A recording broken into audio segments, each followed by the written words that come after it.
Hanta da jini rabuwarsu ba zai yiwu ba, su ne farin cikin da ke saka zuci ta natsuwa.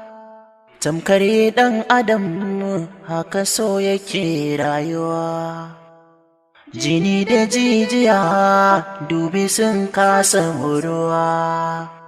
Ni na yi alkawar mu biyu san ba za mu rabu ba.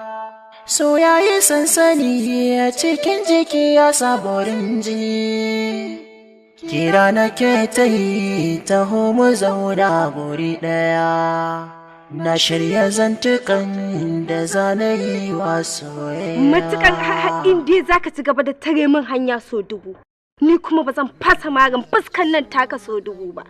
Kuma ina so ka sani, na tsane ka kuma zuciyata ba za ta taba daina kiyayyar da take maka ba a cikin zuciyata. Matukar zan bi ki sau dubu, kina mari na sau dubu, ba zai sa in daina binki ba. Sannan na ji daɗin marin da kika mun. Ko banza zan yi alfarin hannunki ya taɓa jiki. Zafinsa kamar garwashi yake. Tar da mai hali irin naka, ba ma kai ba ma.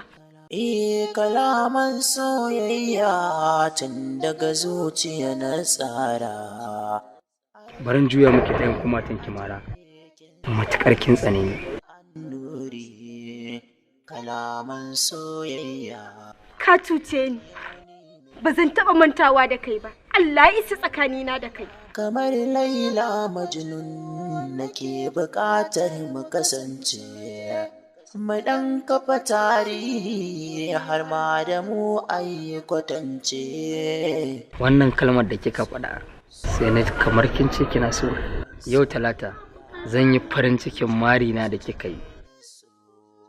Kuma zan yi farin cikin cewa da kika yi kin tsane ni. Zan tafi. Amma ko banza na san na bar miki saƙon so a cikin zuciyarki.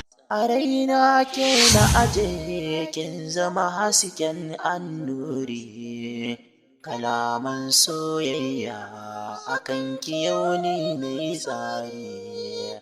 Kamar Laila Majnun nake buƙatar mu kasance, mu ɗan kafa tarihi har ma da mu ayi kwatance. Kalaman kalaman soyayya cikin zucike da so, da kalaman soyayya. Kalaman soyayya. Ya haƙuri, na manta ban ce miki bi salam. Kalaman soyayya akan ki yau ni na yi tsari. Kamar Laila Majnun nake buƙatar mu kasance, mu ɗan kafa tarihi har ma da mu ayi kwatance. Kalaman kalaman soyayya cikin zucike da so, da kalaman soyayya kamar Laila Majnun.